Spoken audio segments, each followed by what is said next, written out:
ఏం చేస్తున్నావు ఐషు? ఐషు ఏం చేస్తున్నావు?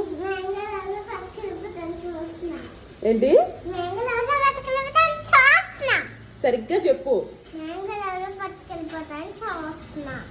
అబ్బా ఇంకో దేవుని దగ్గర కూడా పెట్టారు. అక్కడ కృష్ణుడి దగ్గర కూడా పెట్టారు. మరి అదే వాళ్ళకి ఇష్ట దగ్గర పెట్టిపోతారు, పెట్టుంటారు. చిన్నకి ఇష్టకి వస్తున్నావా అది. అవును. అదే నువ్వెందుకు ఇక్కడ నుంచి అలా చూస్తున్నావు? పూజ అయ్యాక అమ్మమ్మ ఇస్తానంది కదా, మరి అలా చూస్తూ ఉండక్కర్లేదు. డోర్ దగ్గర నుంచి పూజ అయ్యాక అమ్మమ్మే తీసుకొచ్చిస్తుందిరా. రెడీ అయిపోయింది ఐషు పాప.